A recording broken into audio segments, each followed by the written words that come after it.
So what up? We're going live right now. We're in our clubhouse right here. Y'all should come pull up to the clubhouse. For everybody that don't already know, my on clubhouse, it's at BBN Jack Frost. Come pull up. With that being said, everybody that's in the clubhouse right now, say what's up one by one. First, let's start with the ladies. That's right. Hey, what up? Oh shoot, let me get the speaker so they can hear y'all better. What up? It's Emmanuel. What's going on, this money man? You know what I'm saying? Check me out.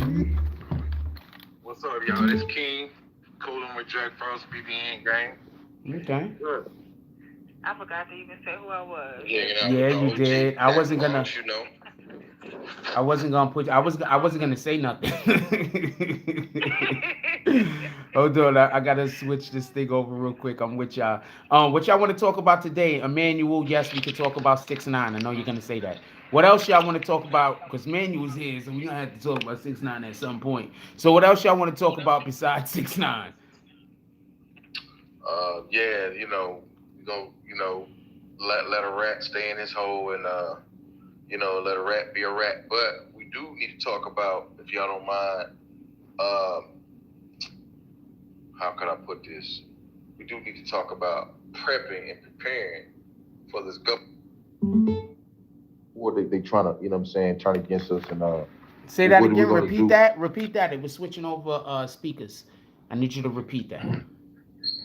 Yes, we definitely need to talk about prepping and preparing ourselves to go against this government that's, declaring war and civil war against us and, poisoning our children, poisoning the education, poisoning the music industry, poisoning the foods we eat, the air we breathe. I mean, they got so many damn shenanigans, man. I don't know where to begin, but we need to, better ourselves, unite, go against the small entity or deity, a small group of people that controls 7, 8, 9 billion people on this planet. And it's ridiculous to let a small bully control so many people. Somebody got to stand up. Somebody got to hit them in the mouth. And, we got to take our land back. You know what I'm saying? And Okay, so who we speaking with first of all? Who's saying all this? Say your name, nigga, so we know who we talking to. So okay. I couldn't hear you, man. It's pardon me. money. All right, It's so money, this is man. this is what I have to say about everything. First is I'm about unity, so I don't. If we're going to talk about anything, the first thing we have to do is unify, right? So if we have a Mm-hmm. plan or an idea for anything that we're going to do, if there is an entity out there trying to subtract from us, take away from us, trying to hurt us, harm us, the first thing that we have to do is unify, right? So Yes, sir. how are we going to unify first is the first question. Because so let's start there. If we're going to have this conversation, before we can even speak about going against any enemy, whether it's real or whether it's however it might be at whatever level it's on, the first thing we have to talk about is how are we going to become stronger as a community. I don't think that right now we're even at a level where we can be able to be uh, a community together where we can oppose something. What do you think we should do first? First off, I think we need to use this government giving free platform and these platforms we got to reach out to people because at the end of the day, I could easily walk next door, knock on a neighbor's door and say, hey man, let me talk to you, man. Let's have a conversation about unity. But somebody that's thousands of miles away, I can easily contact them through a Okay, phone call, so through the okay, internet. hold on. So hold on. We're past that already. Right now, we're saying we have the platforms that's gonna go, and we're gonna start spreading the message on the platforms. What do you think is the first moves that you think we should take as a community that can start being able to probably heal some of these wounds, or we could start establishing a foothold in one of these the avenues that we should try to venture into, like buying land or creating economic independence or whatever that case is. How do you think we should go about doing that? Is what I'm asking you. I first and foremost, I believe that in order to, check your community, you got to protect your community first Okay. and foremost. Then you think about the children, which are the future, because Okay. as adults we know better, but we have to involve our children because we afraid that our children is going to see too much or know too much. These kids don't have virgin ears anymore. Okay, so hold on. I'm just want to be clear. What are we involving them in? we're involving them and teaching them how to survive, how to kill, how to hunt, Okay, so hold on. Mm-hmm. Okay, so we're skipping a lot of stuff here. Just to be fair, we're skipping a lot of things. Okay, so let's go back some. This conversation is how we're gonna have unity with each other in order for us to be able to be strong enough to go up against any adversary that we might have, trying to hold our community, us being black folk, down. Correct? So True. we're not talking right now about survival as far as hunting in the woods, as much as we're talking about how are we going to get our people to even agree to want to be working in conjunction with each other. That makes sense. So how are we going to do this? First and foremost, we're going to have to take extra steps to walk in these communities, travel to these communities. You know what I'm saying? Agreed. You can't get to a person unless you right in their face. You got to look a man in the eye, a child or man or boy, a grandma, an elder, it doesn't matter. You have to be in contact with these people. But what's the message then? Because so we're saying we're using these platforms, right? And we're also going to say we're going to do footwork. Now, by the way, shout out to Until Freedom. Shout out to a lot of that's the guys that I know that I have faith in. Shout out to them and the other activists that we have that do a lot of this footwork and go to a lot of these communities. And a lot of time they are risking their health and risking their life, because activists do get killed at these places. Let's not act like they don't. If y'all remember Charlottesville, do y'all remember the guy that plowed through all of those activists that was standing in the middle? They wasn't even activists. They was just like people that lived in the town. That guy got like 100 years. So the point in which I'm trying to make is we already have some of these things. What's the message that we're trying to send? Could we hear from a couple of other people? Could we help our brother out right here? I know what he's trying to say. Does anybody else have any type of opinion of what you believe he might be like that might help us to be able to, because we're working in unison here. Like none of us have the answers. So you gotta do roll call. Hey, yo, Frost. I want to chime in real. Go ahead. Hey, yo, Frost, what's good, bro? What's up, Crisis? You gotta do roll call. Hey, Hold on so 1 second. before you do the roll call, so me and Money had this same discussion before. You know what I mean? The only thing I would ask for real, because I know where Money's going with this, but I also understand the reason why he's explaining it the way he's explaining it. So, like, obviously, Money, you can't do how we did the other night. We was able to have like an hour-long conversation because it wasn't that many of us in the room. But if you're able to, succinct, make it more succinct, so that way Frost and the rest of the cats can understand where you're going with it. Because what you said the other night when we was talking about this same topic was actually like some real shit. You know what I'm saying? Hold on. Let me say something. I don't disagree with anything that he's saying. No, I know you don't. Okay. What I'm saying is that, sometimes sometimes the length of the journey, I ain't gonna lie, it took me like 3 tries to watch the movie Lord of the Rings because it was too goddamn long. So I'm just telling them to give us the concise version of what he's about to explain. No, I get what he's saying. My thing is, I don't want, we have to, before we decide that we're gonna blow everything up, we have to at least attempt to put everything together. So I want to have that conversation because thank you, because we're not at the point of blowing everything up yet. We're not at that point. We can't think that we're going to get to that point, because if we think we're going to get to that point, we're going to push us to that point. But this is my strategy, Self-fulfilling right? prophecy. Keep going. So this is how I would do it. I know that there are a lot of women out there struggling. So how would I do it? I get to the women, involve the women, because I already got it with the man. I talk to my brothers, get my brothers to help me go door to door to talk to the women. This has nothing to do with the platforms and the internet, because that's the easy part. The hard part is going door to door. You know what I'm saying? Make sure we're well protected. bulletproof vests, you know, registered shooters, the whole nine. Because just because you come in peace doesn't mean that vicious dog won't bite you. Okay, so Whether he has rabies or not. What are we going There's door to door always to that do? one idiot, that one ignorant person that'll say something stupid or try something stupid. Okay, but what are we Maybe going even door call to the door to police on do? you. Remember, We you're gotta walking. find buildings and recreation I was on centers mute. where we But can what are we throw and have. going door to door to do? I was on mute. I kept trying to ask you, what are we going door to door to do? Because remember, you talking about Talking going about door to diesel. door. I just want you just understand this. We giving out we giving out dates. We giving out paperwork Okay, for events when we gonna have these meetings where we can talk about unity. We can give, you know, beautiful speeches Okay, to hey, enlighten money. people. Money, brother, check it. So I think what Frost is asking you is, what is the platform?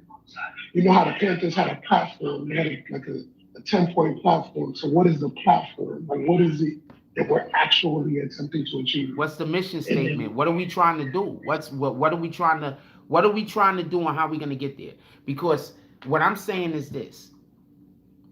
All of the things that, and that's why I'm saying I can't disagree with what you're saying. Everything that you're saying is how we're going to get the message out. But what's the message? We got to have a message. The message is, we have to have a compelling message. Remember, everybody can say, anybody can say, we got to be friends. How are we going to convince people that we got to be friends? How are we going to convince people that we have to start working with one another instead of against one another?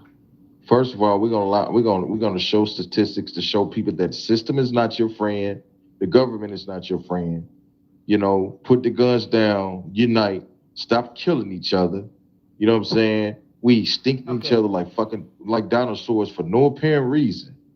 Okay, so I'm gonna tell you what the problem I have with what you're saying. Mm-hmm.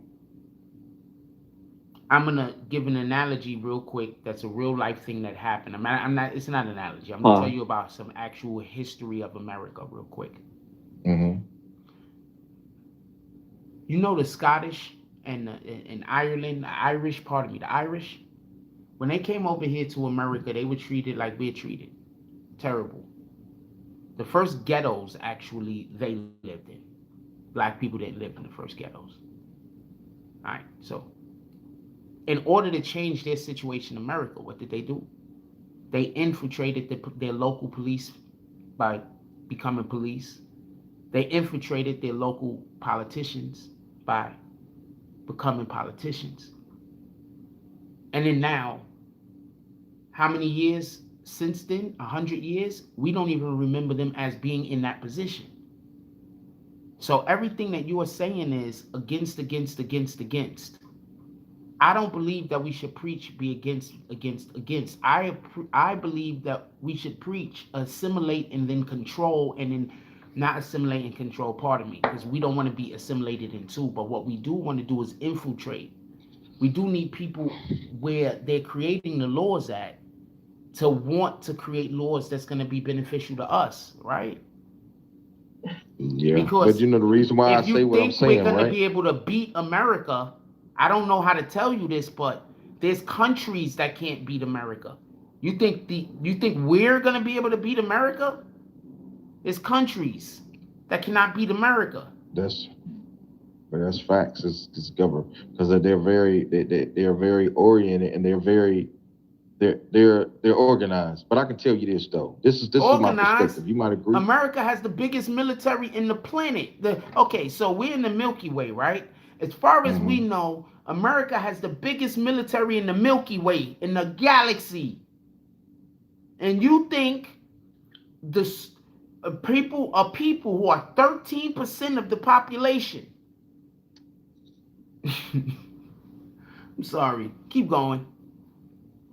See, the reason why I say what I'm saying is we always look for help to the government, which is not our I'm not friend. asking to look for help. You're taking what I'm saying completely wrong. What I'm saying is raise our kids to be the police that's going to be on our side.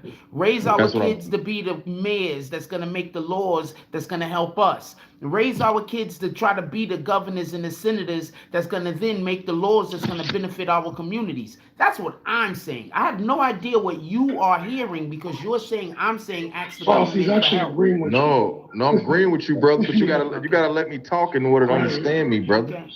But I That's heard what you I'm say saying. that I asked the government. I'm saying ask the government for help. I'm 100% not saying that. No, he didn't say I you. didn't say you. I didn't say you. I'm generally speaking for myself. Okay, pardon me. All right, I'm listening.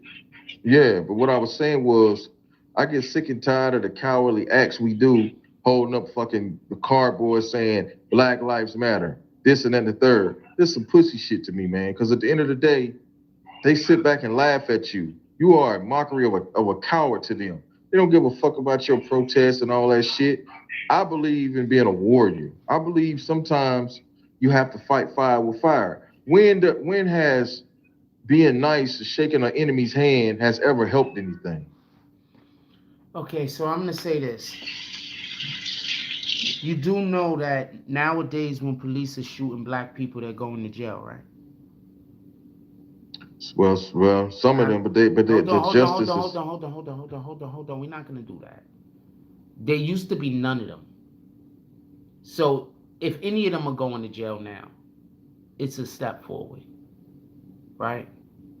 I mean, come on. We're not gonna just ignore a point because it backs up what I'm saying, are we? Yeah, but Right. like So you're right. hold on. But think about the time though. They're not getting no time. Listen, they're not getting no time. How much time did the guy that killed George Floyd get? I don't even know. That was a weird case to be Okay, asking only me. one He person. he can get parole though, ain't it? The only person that Yeah. didn't get no time was the girl that got the 10 years down in Houston, and I agree with you. But besides the police officers that's now being held accountable, remember Ahmaud Arbery?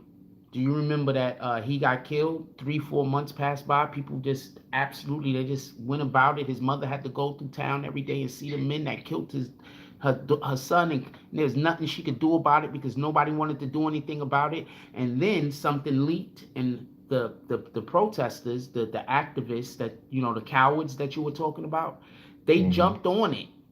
And then now all three of those people has been indicted, and so has the DA that was trying to help them get off, been indicted. So what I'm saying is Why that, didn't get the death penalty though? Okay, I get it. No matter what they get, it's not going to be enough. I get it. I'm listening to you. No matter what happens, it's not going to be enough, right? Mm-hmm. So you can never be satisfied. So this Never. is not a conversation that it could be ended for you, and you shouldn't. And for your own sake, you shouldn't never be able to be satisfied.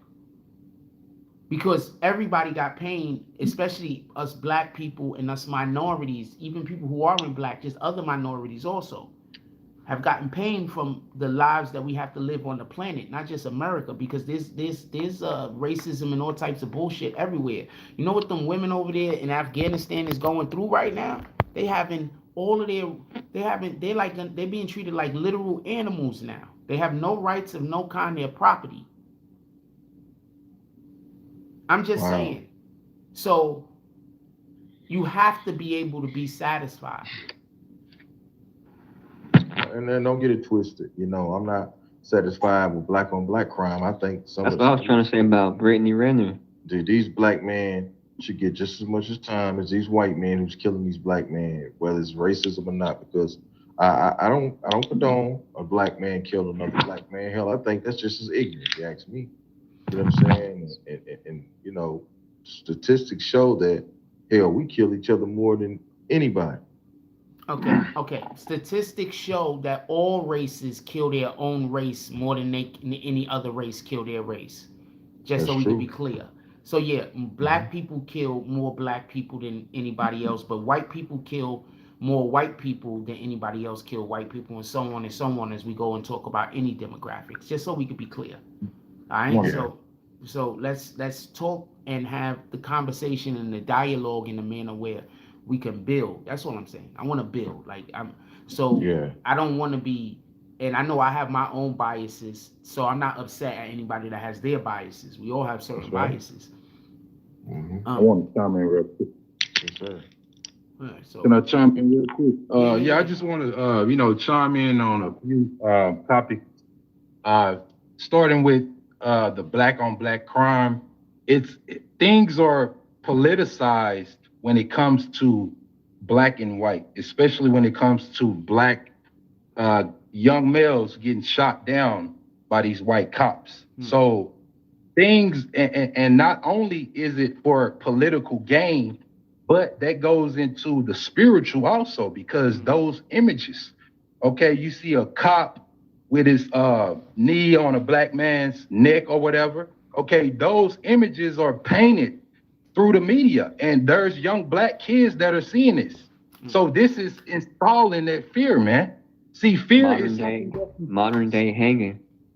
fear is something that the enemy has been installing in our people from the beginning, man. That's right. So, as far as our people building, it's gonna start with us first bowing down to the Most High, man, because we gotta have a solid foundation, because everything we tried over the years, shit has fallen through, okay? You got Black Lives Matter. They have to walk around, people protesting with signs, pretty much having to convince the world that their life matters, man, okay? Things aren't going to get better, okay? We have to build in the spirit first, man, because that's going to be your mentality, okay?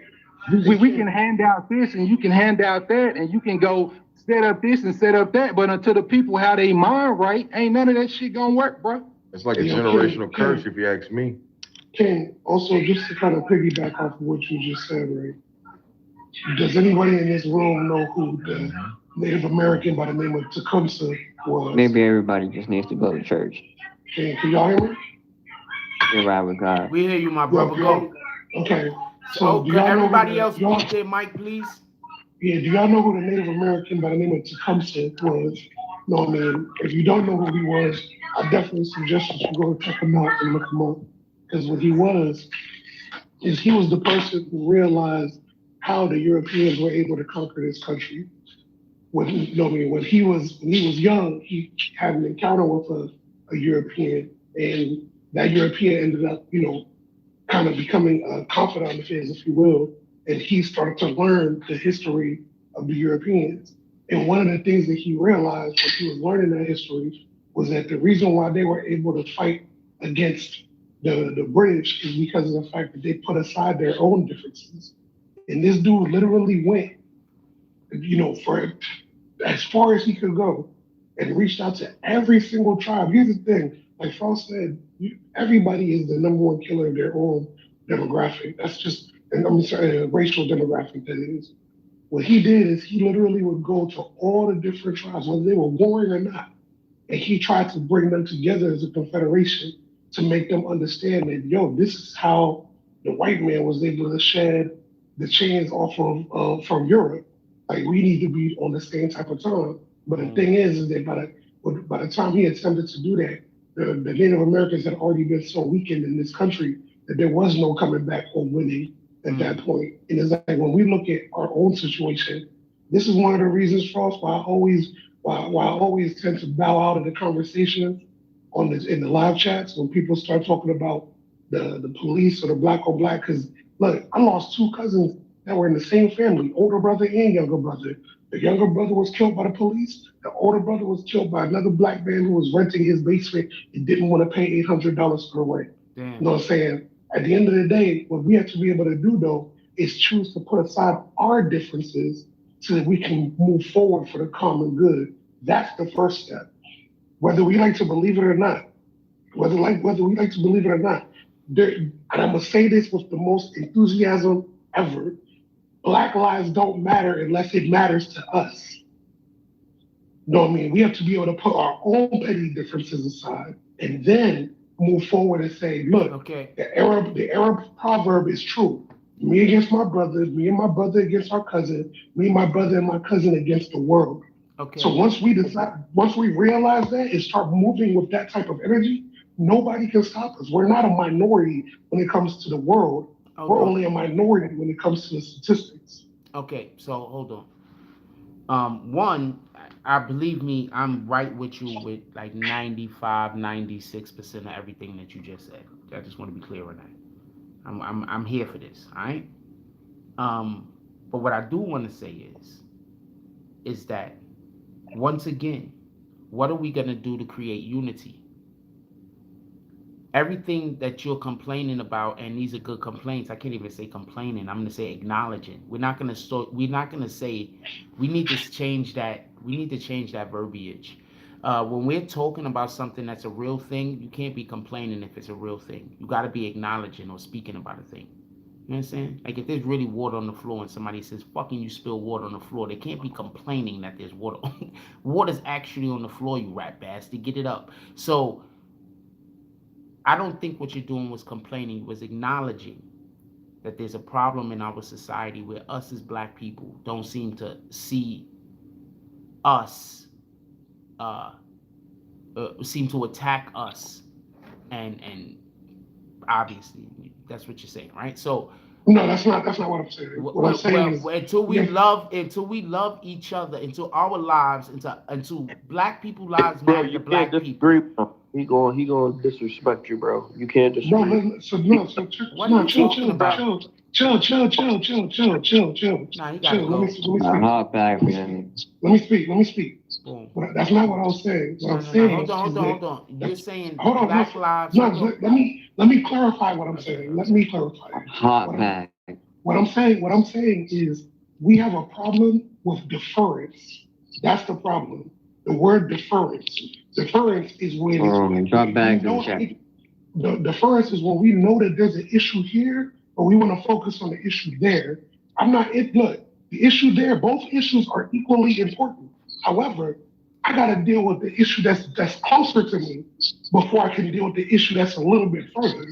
So if I got a nigga that lives in my house that hates me, you know what I'm saying? Okay. Every time I gotta go to the bathroom, we gotta scrap it out in the hallway. Okay. You know what I mean? I'm not gonna be as worried about who I'm gonna run into outside of the house if I know I gotta always fight inside of the house. Okay, so obviously we have to learn to care about one another, right? We have to care about each other's lives and existence, right? We have to not want to attack one another, right? This is what you're saying. Right, and I actually have a solution. I've been doing it for like more than a decade.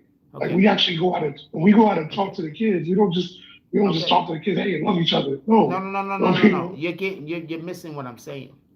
What I'm saying is we have to get people to love each other. What are the things in which we're going to do to have people recognize or realize this? What are the things that we can do to get people to love each other? I'm not saying to just go tell people to love each other. I'm saying, what are we going to do? How are we going to make that happen?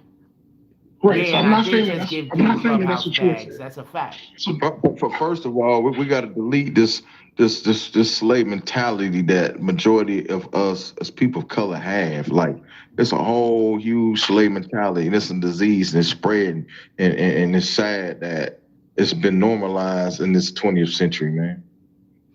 Okay, so there's a lot of different behaviors that we do as black people that lends itself or is remnants of slave behavior. Which one are you speaking about specifically? I'm talking the biggest one I'm speaking on is, belittling your black brother or going against your black brother. You know what I'm saying? So this is what I'm gonna say. This hold on. I think I understand what you're saying. Okay, so what's belittling? Belittling is thinking that instead of right? Because I want to make sure you're using the word correctly. Because I'm not belittling somebody if we're having a conversation, they don't know what they're talking about. I'm trying to explain to them something that they don't know, and I have to talk to them like a child in order for them to get it.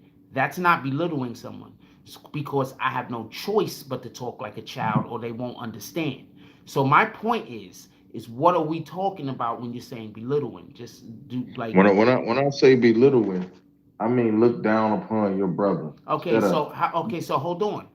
In this same conversation that I would be having with this individual where I'm trying to explain something to them where they cannot understand it because whatever's going on with them, and I have to talk to them like they're a 3-year-old in order for them to comprehend it. They, in that conversation, is going to think that I'm talking down on them when I'm only trying to get them to understand what I'm saying. So is belittling somebody and talking down to somebody something that a person is actually doing, or is it in a way that a person feels because of their own inferiority is the question. But you got to understand, though, it's all about presentation. It's all about how you come at a person. I hear what you're saying about this whole presentation thing, right? But hold on. Because what I'm saying is, it sounds to me like you're just making excuse after excuse after excuse. That's what it sounds to me like. Hold on. I'm going to say something about this whole presentation thing.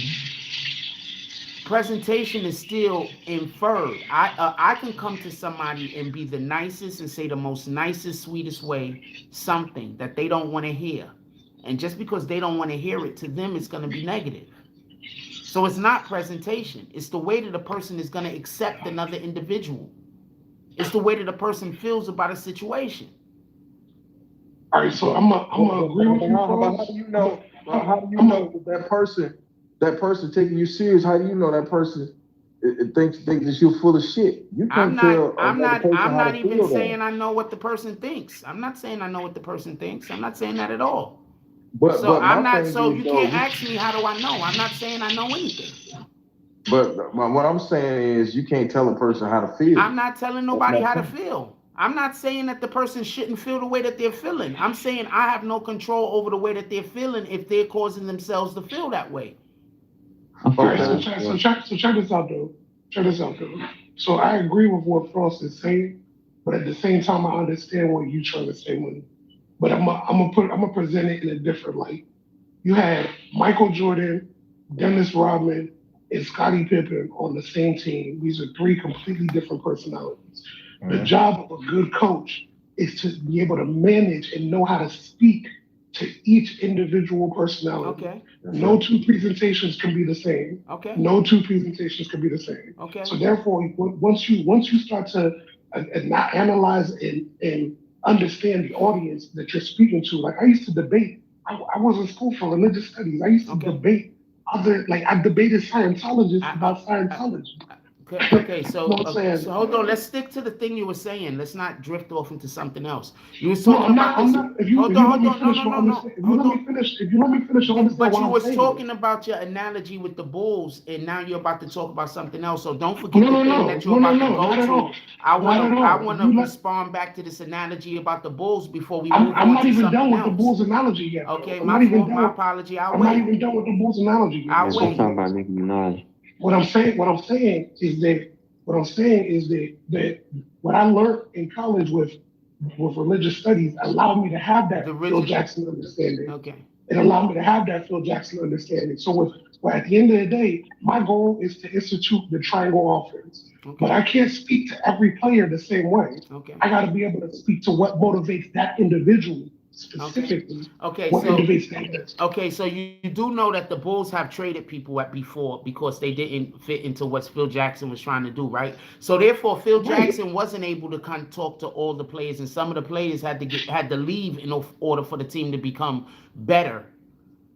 And that's the same thing. You do realize that even the 5%ers talk about how not all of us are going to make it. Yeah, but you know what I mean, the people who can accept and understand what's happening are the ones who are going to make it. But at the same time, it doesn't stop. Yeah, it doesn't stop the present. Like again, you have to be able to speak to each player, and once you assess. Everybody don't have killer instinct either. Okay. Also, could I say something? First of all, almost every literature, biblical scripture, damn near says that everybody isn't going to make it. They just don't teach it when you go to church. All of them say that everybody isn't going to make it. They just don't teach it. That's one, just for everybody that don't, for the people that don't know. Every single religious scripture somewhere says that everybody isn't going to make it. So I just think that's something that a lot of people just don't know about, not just the 5%ers. But I do want to say this. Phil Jackson had to trade and jettison players before.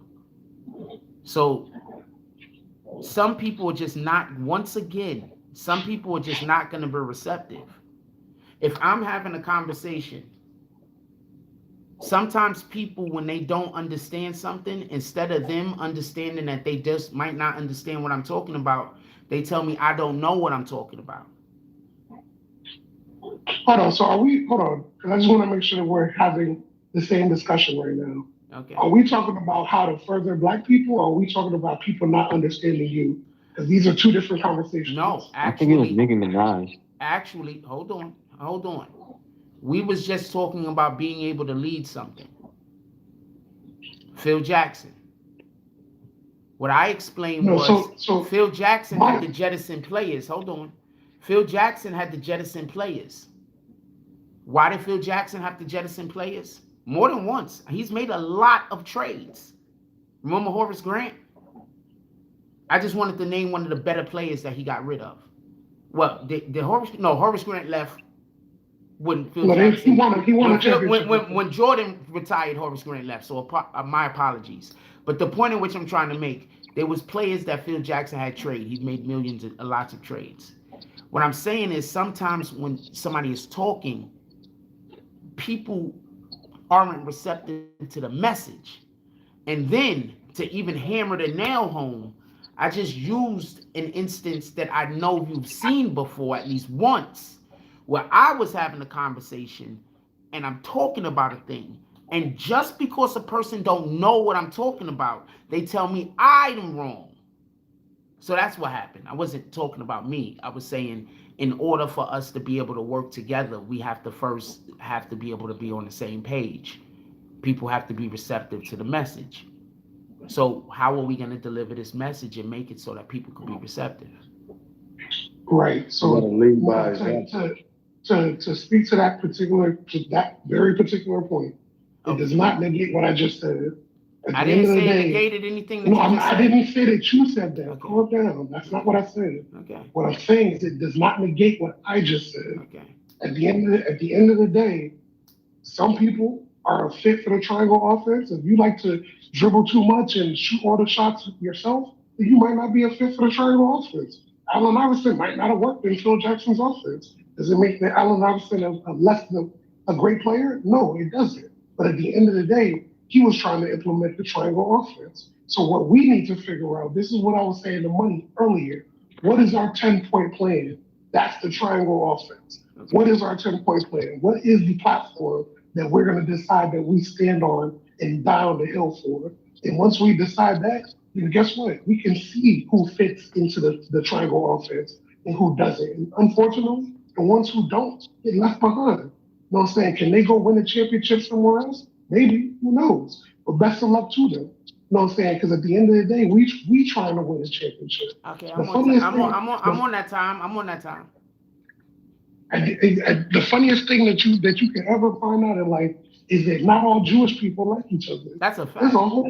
There's a whole class of Jewish people that think that the other Jews are trash. That's why? Because they not with the plan. And as long as they not with the plan, then they look at them the same way they look at all the goyim. You know what I'm saying? No, that's a fact. So this is what I'm trying to say. What I'm trying to say is that we need to address certain things. And the first thing that we need to address, whether it's the elephant in the room that nobody likes to talk about or whatever, and I'm not even talking about us here in this room, I'm talking about the elephant in the community. You know what I'm saying? The first thing that we need to do is get these motherfuckers who ain't on our side out the fucking game. If you're willing to hurt your own, get the fuck out of the way. That's the end of this shit. And then once you do that, it's like, look, let me give you a perfect example. In the movie Gangs in New York, there's a part in there where the constable was escorting some uptown rich people around the 5 points. You know what I mean? He's like, oh, I'm gonna ensure your safety. And then the butcher shows up and he greets him by name. And he's like, yo, you can pass to the 5 points in safety. Nobody would lay a hand on you. And then the constable's like, oh, I'm gonna make sure of that. But the reality is the butcher is the one who controlled the 5 points. At that particular moment, he controlled the 5 points, couldn't nothing move without his say-so. So we have to start looking at it from the standpoint of if you're being counterproductive to our platform, then you need to get the fuck out of the way. I don't care how likable you are. I don't care how charming you are. I don't care how charismatic you are. You got to get the fuck out of the way because you're impeding our ability to reach the finish line. And then once you start to lay that kind of structure down, what you're going to find is people are going to either get out the way or they're going to get in line. And unfortunately, as human beings, we tend to want to get in line as opposed to just get out of the way and be alienated. This is what it is. But we don't understand that as a community. For us, it's deference. We want to defer our issue. It's not, look, I can do statistics with you guys all night. That's easy. I can pull up the statistics of the fact that 250 Okay, so people. how are we going to? So I'm gonna give you I'm gonna say how I think we can move towards some steps we could take. How about that? Because that's basically what I was just kind of looking for. You just all need to get high. What's up, Emmanuel? Everybody just needs to, like, Yeah, so I was the just, whole world. Huh? what you was about to say. Say what you gonna say. You can go. Says the whole world just needs to sit down, chill, relax, smoke something. I'm gonna agree with you. By the way, I'm just gonna throw that out there. But I'm gonna add this. Anyway, yeah, keep going. I'm gonna add this to what everything that everybody's saying real quick, and because I want to make sure that man, you get a couple of minutes to talk about his favorite rapper. So, and then if y'all could get an opportunity to talk shit, and so I'm. So hold on. I think one of the things that we should do is we need to start doing campaigns and recognizing people in our community that try to create strife and unrest. I think that's what we should do. I think that we should start recognizing those people and ostracizing those people. I think that lends to the idea of what Crisis was saying, that we have to make sure that the people that ain't down with us, we got to get rid of them. So I think that we need to literally mobilize and become offensive and offensively go at people who are trying to destroy pillars in our community or trying to cause unrest in our community. I think that we need to take shit seriously, period. I think that's one thing that we need to do. Probably get, I'm not gonna say a whole database, but we can get a community together online of people that's in our community. Like, let's say we start putting the community together. We get 100 people that get down on what we are down on, 200, 300 people. We could get 15 or 20 of those couple of hundred people to make sure that they could dedicate some time to making sure that online, on the internet, our message is getting out. Platforms that's pushing our message don't have to have problems. That we're able to make sure that everybody is, especially platforms, is making money. So we could then, because once the platforms is making money and the platforms is getting views, now what we can do is we can now push our message better. So that's one thing that we can do. We can get together and try to control our message, and by controlling our message, we could get together, control our message, but I'm trying to say we can get together, and by the way that we could control our message is by stepping on messages that are counter to our message, because that's what they do to us. Like if we have a message saying pro-black, they step on our message by having a counter message. So that's what we have to start doing. We have to start having a counter message to the messages that they have that we know that's like keywords to try to destroy us. Like, so we know that there's a campaign or a message out there that tries to get people to believe that black men don't want to be there for their kids. So now we have to make sure that we got a campaign saying that that's not true. We know that there's campaigns out there that's trying to convince our black women to go out there and unnecessarily, just get pregnant so they can get on some kind of services or whatever the case is, and then charge that to the man. So now, no, what we're gonna do is we're gonna get our shit together so we can make sure that we take care of that family, so we can improve that situation. You understand what I'm saying? So I think that does that make sense? That makes perfect sense. But we also have to understand what we're in. We're in a war. And when I say we, I mean I don't mean just black people. I mean like we, like the universal we, because there's people in control and then there's everybody else. But I agree with everything you just said. I'm gonna add one thing to what you just said, because I agree with all of it. Okay. But one thing I want to say is we need to normalize alienating the motherfucking weirdos, like the people who just come like, all right. So for example, us be building this platform. We've been trying to build this platform. He's been doing this damn thing. You got people who just dedicate inordinate amounts of time of their life to just being negative. And it's like, to me, that's so odd. Like, I'm learning this internet shit, and what I'm learning is that there's a lot of insecure people out here. And unfortunately, some of these insecure people are articulate as hell. Okay. So they make you think that they're not insecure. But in reality, they're an enemy to the cause. You know what I'm saying? We need to recognize and identify those people as well and get them the fuck up out of here, bro. Okay, so one, somebody being insecure that's nothing wrong. Most people are actually insecure, so that's not an issue. I think the whole attacking people unnecessarily and trying to destroy somebody, I think that's an issue. I think somebody just being insecure, like we're supposed to hate people. We're supposed to be. We're supposed to. No, I'm not alienate people that's just insecure. I'm not talking about a dude. You know what? Because he's you fat. think you got a big stomach? You out of here. Right. That's not what I'm talking about. We're not on some eugenics type shit. That's not what I mean. What I mean is like, dude, do you understand the psychology that it takes for a person to dedicate that amount of time? I'm not arguing that point. I'm saying I don't want to use the verbiage insecure, because then now we're saying that these individuals are acting in a certain manner because they're insecure, when in reality it doesn't have anything to do with their insecurity. It has more to do with their self-hate, and they feel a need to try to destroy somebody that because they think positively about them. So nobody ever somebody that hates themselves isn't going to try to destroy something that's already dead. They're going to try to destroy something that they think that could prosper. So shout out to whoever. I mean, I'm not saying whatever. I don't have nothing against nobody, and I don't. No, this isn't just about you. I know, but I don't even want to have this conversation, because I don't want to talk about this, because I don't want to have this conversation, because I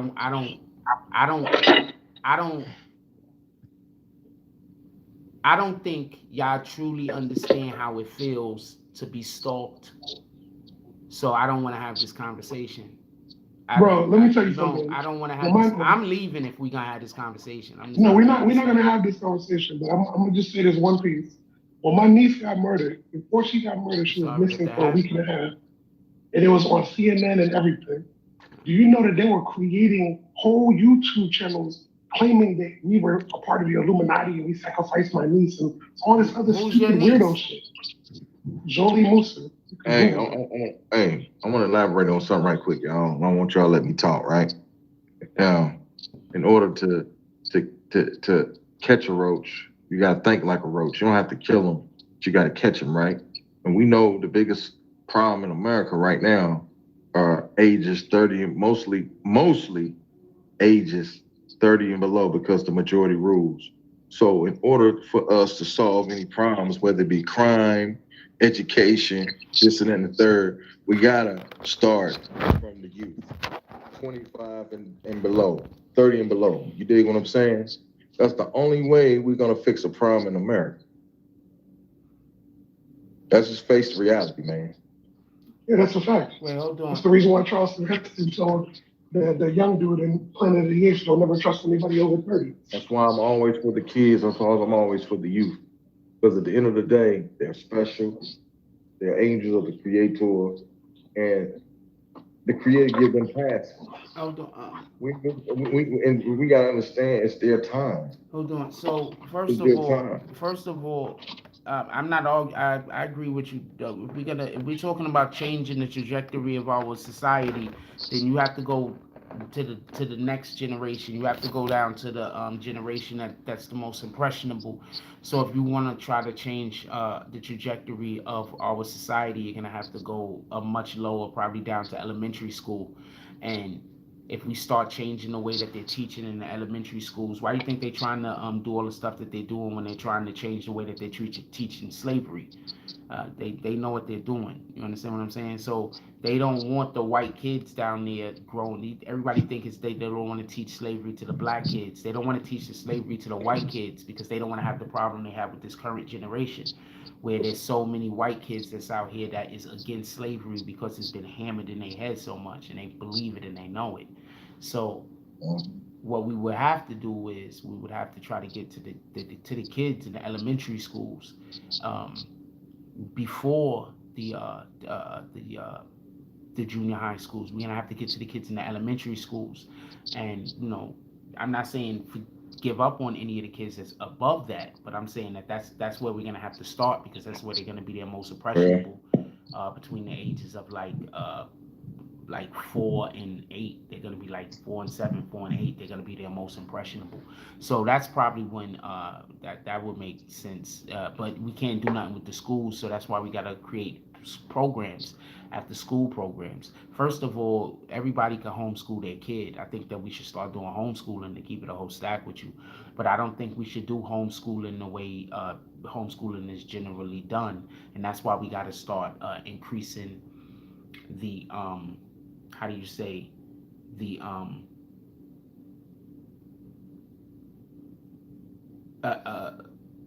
homeschooling. I don't want homeschooling done the way that it's done. I don't want it to just be the kids stay home with one of the parent. We got to increase our income so we can pay out of our own pockets Virtual schooling. Well, not just the virtual schooling specifically, I'm saying, but that works also. Don't get it confused. But the daycares. So you should be able to take your kid to wherever the daycare is. And we should be able to pay those people so they can have the appropriate things there. So now we could turn that into our own little school. So now you're not taking your kid to school and the school is taking your kid to daycare. Your kid is homeschooled by those people.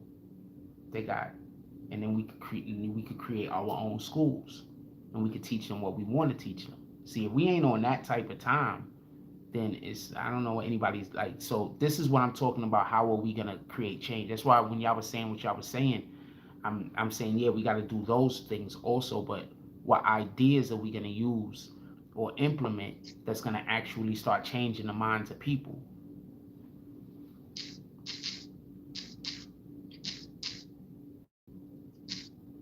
Yeah, I agree. Yeah. I would like to get the female's perspective on this. You know what I'm saying? Yeah, all men in here being all silent. Yeah, I'm just listening, just observing. I mean, I agree with what y'all are saying, and it's important to start with the kids and show them the way and let them know all the stuff that we were kept from knowing. Because there's a lot of stuff that is not being taught to them now, like you were saying. So we need to bridge that gap. Yeah, but at the end of the day, you as a woman are probably the biggest backbone to the solution, because kids will listen to a woman or their mother before they listen to a man or their own father. That's a proven fact. I'm not gonna say that's a proven fact on me. Kids usually listen to whoever's the most dominant. Period. If mama's in charge, they're gonna listen to mama. If daddy's in charge, they're gonna listen to daddy. At least in my experiences. Yeah, but you know how this generation is. They don't respect the OGs at all. I don't know. I mean, I don't know. I don't know. I'm not gonna say that. I'm gonna say. Foss, what's your position on the mentorship programs? I think that there's a big disconnect, because I think often, I actually got a rap where I say something along those lines. I think that the OGs often don't have enough patience with the youth. I'm trying to play the bro. Yeah. Oh, you know what rap I'm talking about, huh?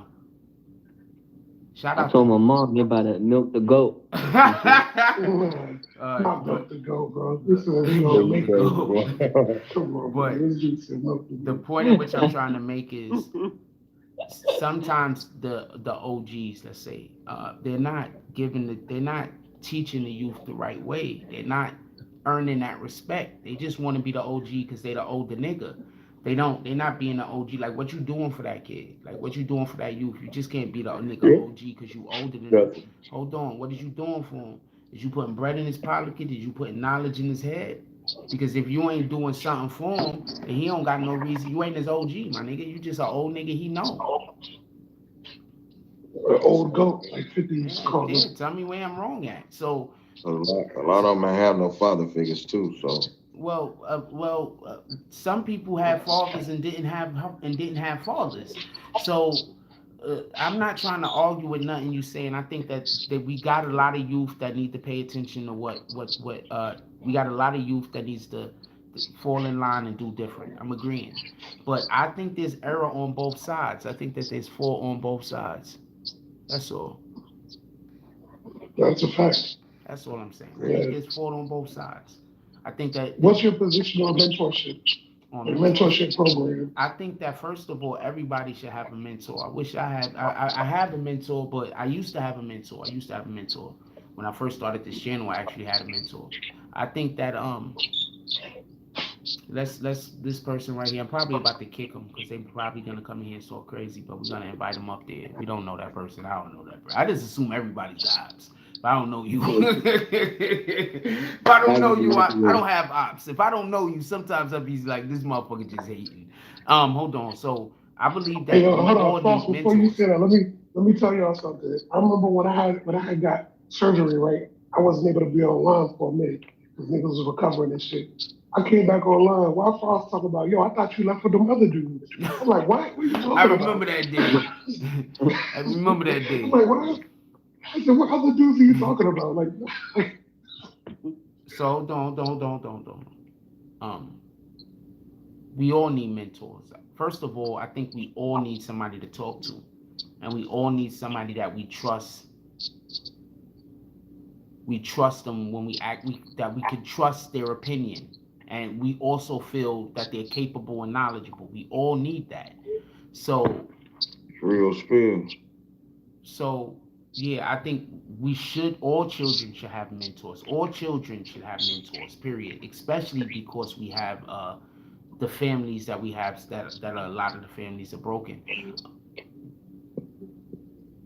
So I'm for mentorship. I think that even more importantly, we should have more of a situation where we should have group dynamics, where we have places where we go and we congregate, where when your kids get off, come out of school, why don't we have, where they all go and be where they could be safe. You understand? Where I think we need more of that. And I think that could lend to the whole school ideas that I was just talking about a minute ago. All of that could lend to that. But first we have to start funding our community. And that's the problem. We don't fund our community. Our dollar leaves out of our community faster than any other dollar. A black man get a dollar, it goes to somebody else sooner than it goes to another black man. Before that used to be because we didn't own anything, but now we own shit. We own some shit now. We can start spending our money with black businesses. I swear I want to open up a black Chinese food restaurant. What you saying? That's a fact. That's the problem. It's just I'm gonna say this. I was talking about this the other day, but I want to tell you about this. I'm not going through it right now, so I could talk about it. But I had fell into a hard fucked up some shit. Like the hotel had took so much money off of my credit card. It was retarded that they wasn't supposed to take. I don't even want to go into it. And when they did that, I'm not my credit card, my bank account. And when they did that, it fucked up my bank account for a minute. Like I had to really get that sorted out. So when they did that, they also took mad overdrafted on a couple of other places. It just fucked me up financially. So I went about 2-3 weeks where I was just I don't know what I was gonna do. I was staying in a hotel. I had to come up with a $1.75 a day. I didn't know if the hotel was gonna, I mean, I didn't know if I was gonna be able to get my money back from the fucking hotel. I didn't know what the fuck was going on. And I had some assholes online telling people I'm losing weight because I'm on drugs. That's what's wrong with our. That's what's wrong with our people. That's what's wrong. That's That's what's what I'm wrong with our saying. people. That's what's wrong with the whole. I'm going 2-3 days where I can't eat. I'm going 2-3 days where I can't eat. And I got people telling people I'm losing weight because I'm on drugs. It's just hard for me to have faith in human beings. I don't know what to tell you. It's that little boy that be in his basement. Yo, it's just hard for me to have faith in human beings. Like, I'm really, like, I swear, y'all don't want me to be the Messiah. Y'all don't want the Most High to come down to earth and say, what do you think about human beings? Because the first thing I'm going to say is, I generally just think people are evil. The majority of people are just evil. That's what I'm going to tell them. The majority of people are just evil.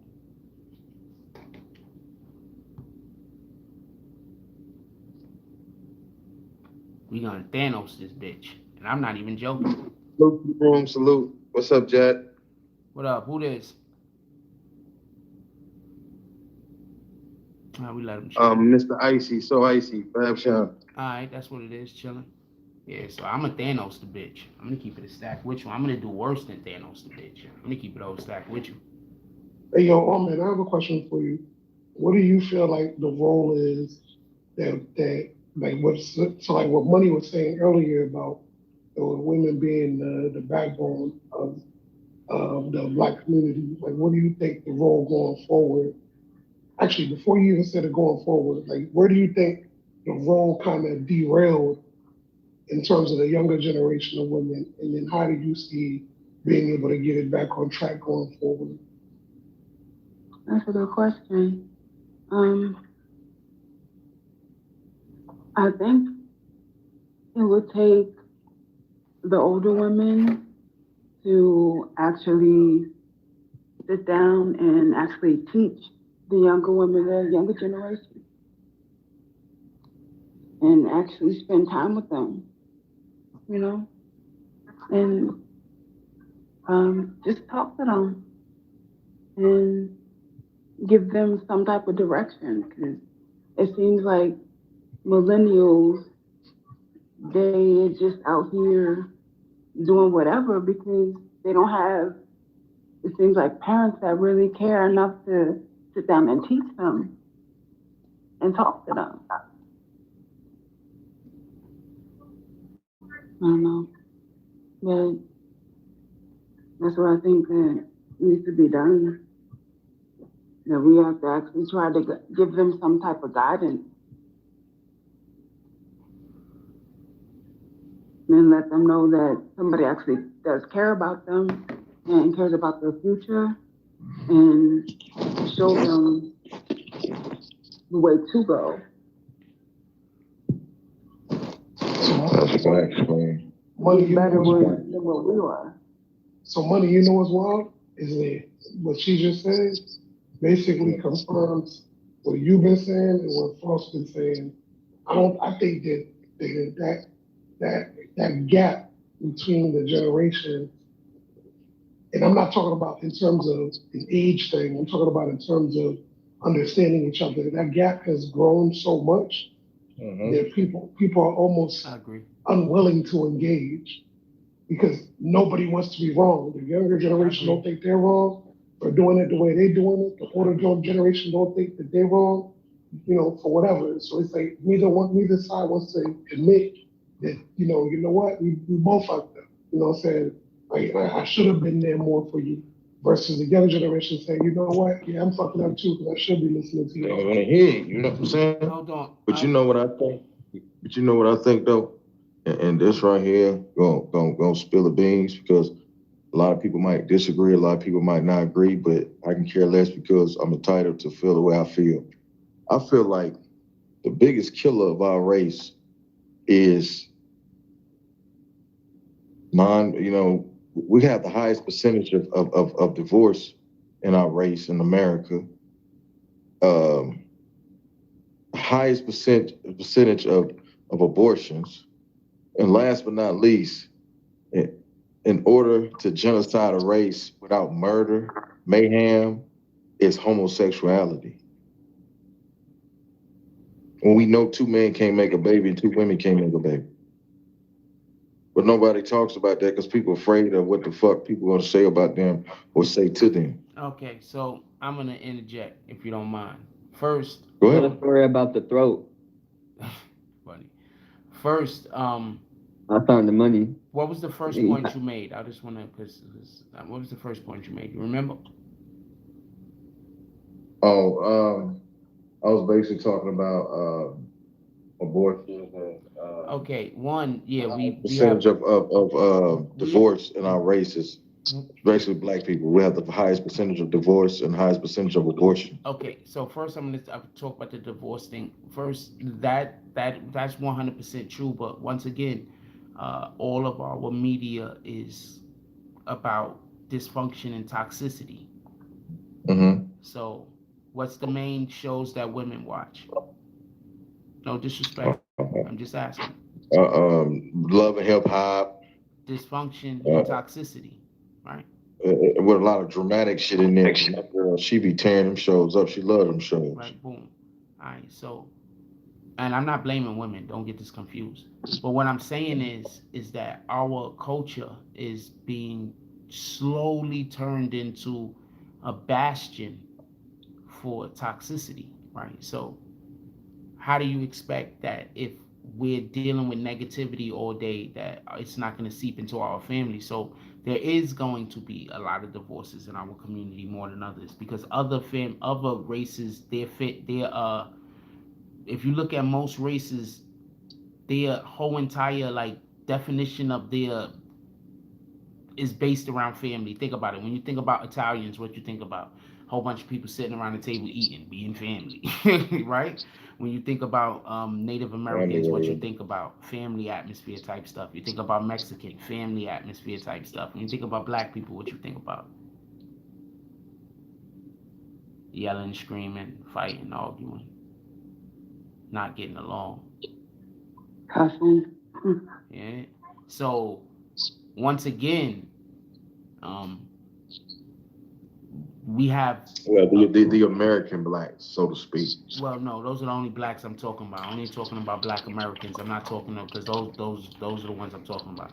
So if you're not a black American, I'm not necessarily talking about you. I'm not saying that you're not black, and I'm not trying to talk negatively about you. But I thought that that's what this conversation was about more than anything else.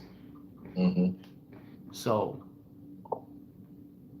if we have all of that toxicity that we're just cultivating, it has to be understanding that we're not going to be able to have long lasting relationships, like marriages. Like it's not going to happen. Where do we go party at? The strip club. Yep. Right. When you hear other races of people talking about having parties or whatever, where they going? To the fucking pier, to the beach, Chuck E. Cheese. Where we go? To the strip club. So, like, what do you expect? How do you? When they go out on the dates, they have picnics on the ground with bologna sandwiches and bring their dogs. Yeah, exactly. And where we at? The strip club. So the point in which I'm trying to make is our culture is also defined by how often we're not even being how do you say I know what the word I'm trying to think of, that we're not even being loyal to one another.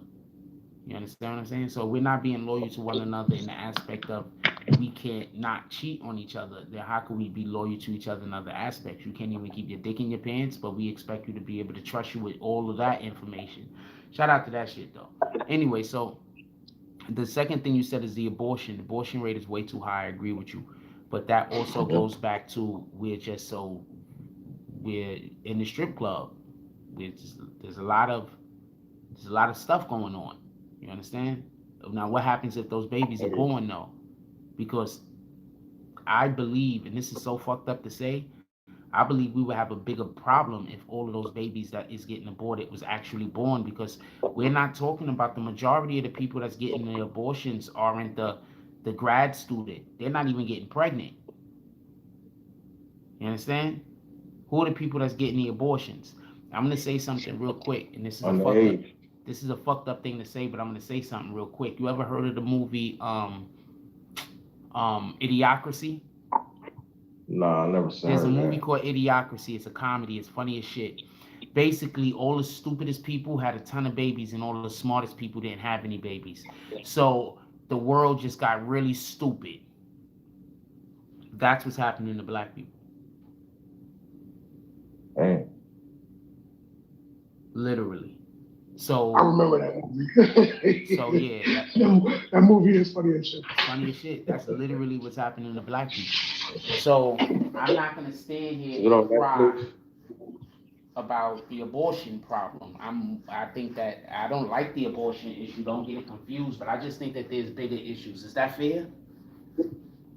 Yeah, because let's be honest. The majority of the people having abortions, we probably don't want them having those babies. That's fucked up to say, but the majority. Because the baby gonna end up being bastards. I had to tell my daughter at a young age, Because right now we're talking about, just so we could be clear, I'm not trying to be a dick, but right now you're having a big long conversation about the youth, right? Yeah. So do we want to bring in more youth that we can't control?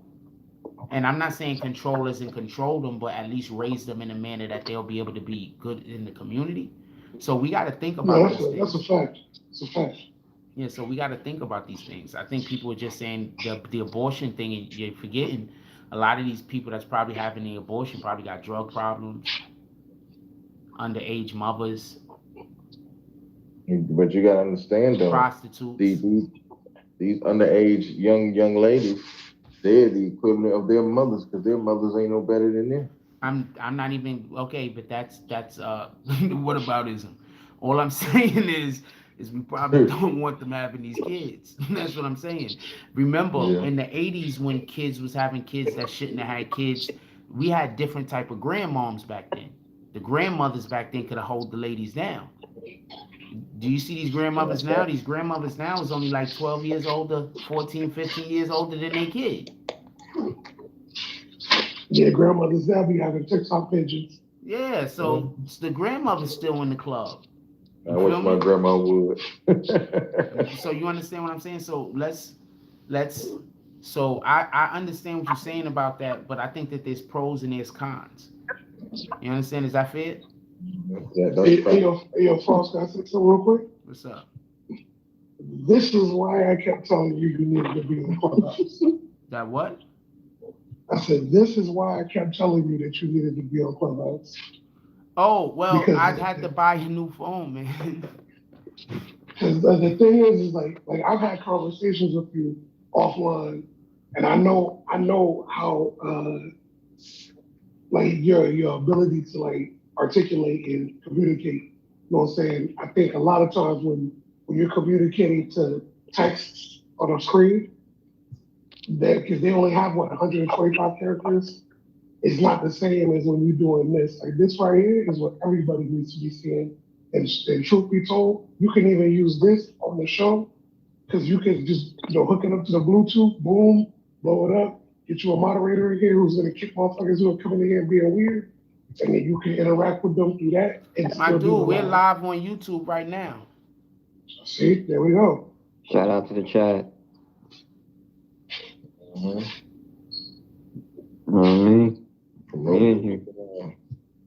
Right. Hit that like button and subscribe and smash that cash out too, man. Boom! Who said that shit? Who said that shit? He a hero. What the fuck? King, he was raised well. I'll tell you that. He was raised by the best of them. The hell? And dude, I'm gonna be real with you, because like I said before, like I seen some of the cats who have issues with you. You know what I'm saying? And I've seen some of their explanations of why they have issues with you. But like I said to them, I ain't never had no issue with you. You ain't never like I done business with you and everything, and you've always been solid with me. So I can only judge a man based off of my personal interaction with them. My You know what I'm dude, saying? my dude. I just am I muted? You can hear me? I can hear you. All right, so I want to say something real quick. These people, so many people are just upset at me because they want me to treat them. They want me to like. I got admins that decided they didn't want to be. That got pissed off at me because I told them don't kick people for no reason. So I don't know what to tell you. I got admins, literally. Hold on, let me write this thing real quick. I have admins that was here that got mad at me because I said I don't want you kicking people for no reason. That's it.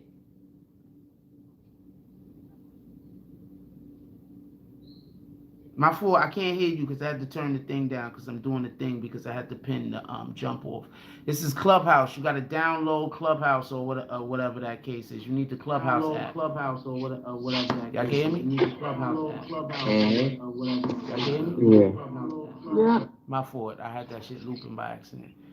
Yeah. So. Yeah, you get back on your front line for all shit, bro. Like what I say, you already know what I'm talking about when I say that. Yeah, so That's when you at your best with that shit, bro. yeah, so people are just crazy, man. There's nothing I can do about crazy people. I literally had. It was more than I had an admin mad at me because I told them they can't kick people. Do y'all notice that every once in a while, all of a sudden, people just get kicked or get blocked because those guys, there was people doing that on purpose. So if I say, yo, I don't want you doing that, they say, yeah, but we admins and we do drops on your channel. We should be able to kick people if we want. I'm like, what the fuck? They didn't do nothing because you don't like them. Anyway, so that's why some of them are really mad at me, but they tell y'all other shit.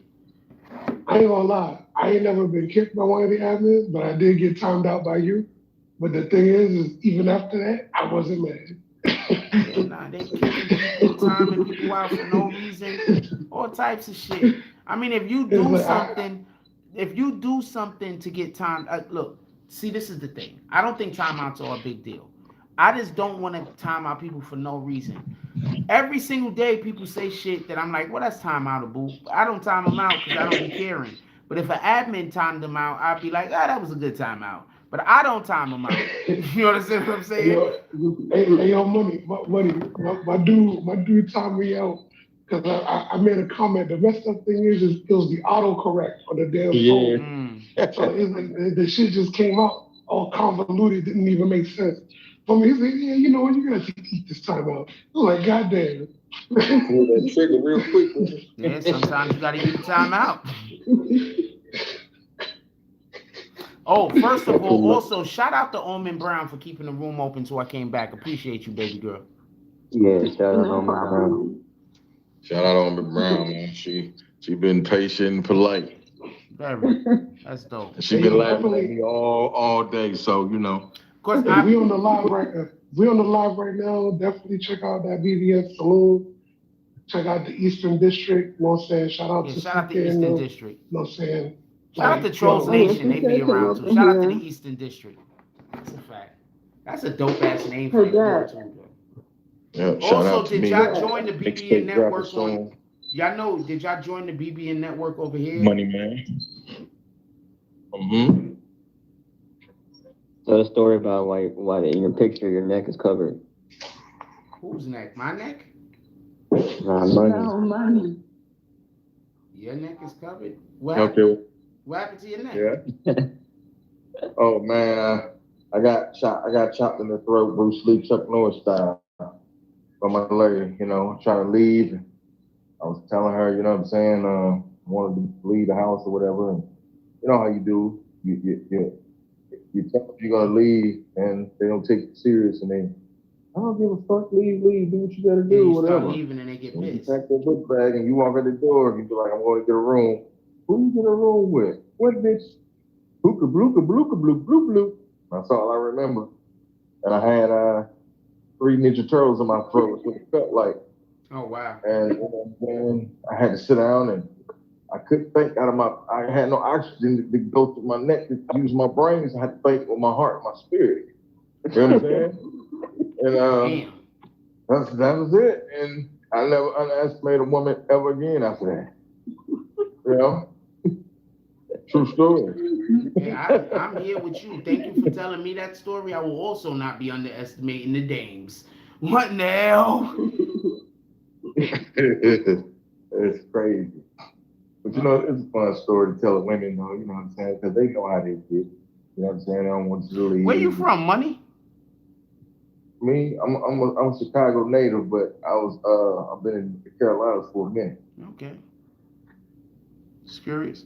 How long you been over here at the BBN Network? Huh? How long you been over here at the BBN Network?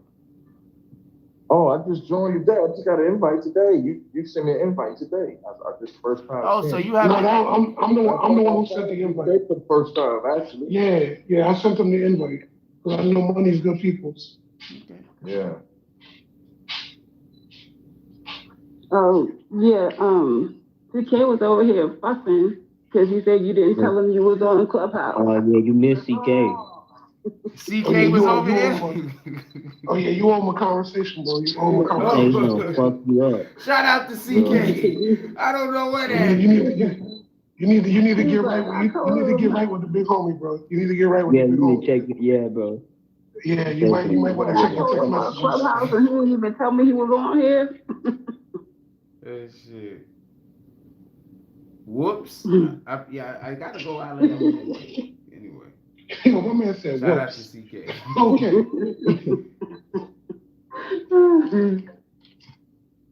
I thought their room was open. Their room ain't open. So our next BBN room is gonna be open at 12:30 tomorrow. Okay. 12:30 tomorrow. So.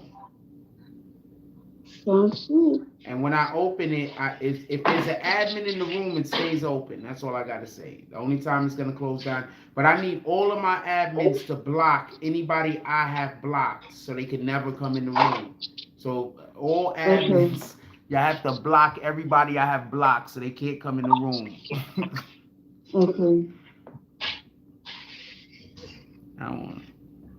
How do we see that list? I don't know. I'll show you how to do it. You sound tired. Okay. You all right, Omen? Omen Brown is over there holding her eyelids open with toothpicks. The toothpicks is bending, and she's like, trying to hold her eyes open. No, I'm here. I should come down there and visit Omen Brown. I'm bored. What state you in again, Omen Brown? I live in Maryland. I come down there, you're gonna make me a steak. I can use a steak. What up, Black Thugger? Daniel Jones looked good tonight, and I didn't watch the fucking game. Okay. MV, what's up? Hey, yo, Money, you got family everywhere, bro. Man, we're gonna have to chop it up because you got family everywhere. That's just wild. Yeah, I do, man. Got LA, South Central LA, Inglewood. No. I heard you earlier talking about Silver Spring, and you start calling out areas that I grew up in. Like, what the fuck? Yeah, man. Yeah, man, I get around, dog. Like Tupac, I get around, you know. You only live once, you know. When I was young, my grandma used to take me on cruises to Bahamas, Jamaica as a kid. So all my pictures are like the Caribbeans and different places, man. You know, I ain't know no better. As a matter of fact, that's probably why I'm so afraid of water now, because of my grandma. Used to bring me around water. I ain't know what the hell going on as a kid. Oh shit, this is about to become a heights too. I'm scared of heights. But don't tell nobody. Just better not leave this room. Just better not leave this room. You understand me? Hey, I'm gonna be like Suge Knight. Better not leave this room. You better not tell nobody. Yeah, Frost, why Money sound like old boy Michael from Grand Theft Auto when he going to the psychiatrist? Oh yeah, the white boy Michael. Yo, that's wild. Hey man, he disrespected his psychiatrist, man. Like, what's the point of even going to him if you don't believe, listen to nothing he say, you don't believe nothing he say, you're wasting your time.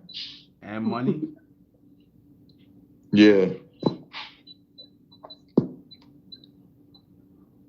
I'm gonna tell y'all the funniest shit though. Like, you need to see this nigga Frost, so he be playing 2K and he be going live with that shit. This nigga be doing straight up coaching on the court. Yeah, Like, I'm trying to win. Yeah. That nigga say, hey, yo, I don't even know why I'm still playing because you don't know where I'm pass the ball. I'm like, goddamn. Yeah, I'm trying to win a lot. This dude, yo, why Frost say you can't be on this team if you don't know how to play? Yeah, what the hell do you want to have somebody in your team that don't know how to play? You trying to win or you trying to? I'm trying to win. I'm trying to do all of the wins. You sound like one of them Call of Duty people who be like calling out straight up military tactics and shit. No, I'm gonna tell you what it is. Yeah, I'm tired of playing like 2K. Playing Call of Duty. I'm tired of playing 2K and getting the dudes on my team that don't want to pass. And so therefore we lose because that guy got to take 19 threes. I hate that shit. See, now you I'll be on Call of Duty. Dudes be like 30 meters west. Enemy 30 meters. Motherfucker, what color the building? You know what I'm saying? 30 meters west. God damn it, 30 meters close to the motherfucker. What should I hide? Should I shoot? What should I do? 30 meters west, 100 meters north. You know what I'm saying? And the compound, motherfucker. What's the compound? Look. You know what I'm saying? Like, come on, man. Hold on. They be calling the compass on the shit, top, man. homie. There's a compass on the top. All that cornball There's shit, a man. I'm compass just on trying the to top. kill my enemy and get the hell on through. Who be on the PlayStation on here? What a PlayStation lovers at? Man, you don't need no PlayStation to get all that shit, bro. I got GTA. Bro, you know it's cross-platform. You play GTA? Yeah. Oh, I'll be on GTA. I be clapping and I don't really do the missions anymore in the heists because they played out. I can get on heists. Yeah, it's about having like your friends and you get on high and just have a good time. Yeah, I really be playing survival. I do survival, whatever, but I'll be on the Madden. That's my shit, Madden. I ain't gonna cap. I bought a PS2 and I'm on that shit right now. PS2? Yeah, you gotta play Midnight Club. You gotta play all the old GTAs. Oh boy, you took it back. I ain't seen a PS2 since 2003, 4. He say that shit. You might as well say he playing ColecoVision. Yo, like, come on. You might as well say he playing Nintendo, regular Nintendo with the cartridge. You got to blow. Remember, you got to blow in the cartridge and shake it. Hey, but GTA. Yeah, I know. You got to blow in the cartridge, and then your mama be like, if you don't stop shaking my goddamn TV in my motherfucking dresser, like you paying for something, mama, you know you got to shake this thing and blow in the cartridge. Goddamn. You know what I'm saying? And man, remember Duck Hunt? Man. Yeah. That's the shit. With that goofy ass dog that would laugh at you. Yeah. If y'all had an Atari, y'all old as hell. Who had an Atari? Bro, I had the first Atari, like the one that had Caterpillar. You OG for real. Comment. Oh, no comment. Oh, you ain't gonna speak on it. Hey, Frost. You look like you in my age category. You might be younger. Can y'all hear me? Y'all can hear you. What's up? Yes, that's you. Hey, yeah, that sound like foot in the ass. Hold on. I'm 36. Hey, I just wanted y'all to know, somebody just snuck in this room, a famous film director. Oh, he just went back out. He was he a popular film director and stuff like that with some important information. And I see him interested in the room. So next time he come in, try to get him to drop some jewels, or maybe you can get an interview with him, Frost. That's what it is. I went to his page. Who? Yeah. Hey, ping him in here. Ping him back. Who is that? Tell him to just speak up. I try to ping him, man. I don't know how to do it, but I try. No, all you do is Go to the bottom of the screen, hit the plus symbol, and then scroll down till you see him, and then click on his face or whatever his icon, and then opt out, and then he gonna be pinged in here. I just pinged DS, how you doing, brother? Wait, so which button you press? Which button you press after you? Which button you press? You press share, tweet, Copy. Oh, he already in here. man. Hey, DS, speak to us, big brother. What's going Hey, on? what's up? What's going on with you? How you doing? All right. How you feel, bro? I'm all right, man. My man was saying good things about you. He said you was a film director and a writer and all that good stuff. Said you wrote the movie to Michael Myers and Fred Krueger. Man, talk to me. Tell me something good, bro. Put the remix on there, man. Hey, I want you to make a movie about me getting chopped in my goddamn throat. Can you do that? Yeah, I mean, I can do that. I'm in my office right now writing, man, going over some stuff. Okay. Yeah, man. I've been talking to some dudes. I'm trying to make a movie similar to a mixture of Boys in the Hood mixed with Men's to Society. Even though it's a little violent, I just want people to see what goes on in America. But you know, I am a ghostwriter. I do music and stuff, make beats. That's what's up. That's what's up. Yeah, I mean, you gotta grind it out, man. Ain't nothing wrong. You just gotta grind it out. What you put in is what you get in return, though. That's a fact. DS, Yeah, I got a question for you. Sure that, big brother, because you know what I'm saying. I had to follow you right quick. DS, I got a question for you, DS. You. So, in the industry that you're working in, what's your experience? And we're talking about let's use a short sample size. In the last 5 years, what is your experience in the industry that you work in terms of the way that they are approaching issues with like the Black community in these movies? And I'm gonna give you a context for why I'm asking this. Like, you remember that movie, The Hate You Give? I don't think I saw that.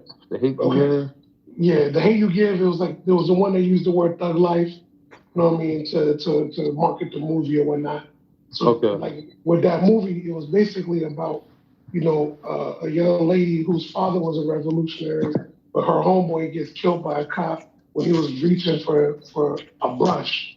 You know what I'm saying? And it kind of encompassed a lot of what was happening in general, because it talked about the stuff that happens inside of our community, but it also talks about the stuff that is external, meaning police, that affects our community. So I'm just curious about, because you're in that industry, I'm curious about the way that they view these type of issues. Like, do you feel like it's more from a exploitative or distraction standpoint, or do you feel like it's a genuine trying to shine a light on the issue type standpoint?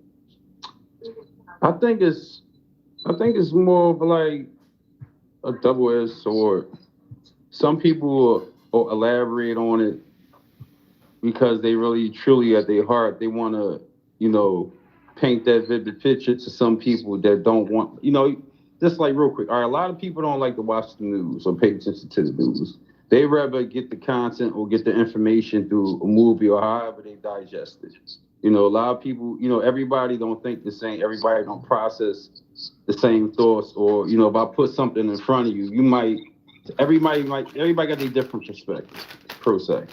Now, moving forward, it was like a double-edged sword thing to me. A lot of people was doing it just to gain subtraction off it, just because, like, all right, this is kind of what's going on in the world. Just talk about, touch on it, I can get hot off it. A lot of people just really wanted to, like, really just, you know, fuck the money, fuck the fame, fuck whatever come behind it. I just need to tell the story so people can really actually get the cinematic feel of what exactly is going on out here. That's right. You see what I'm saying?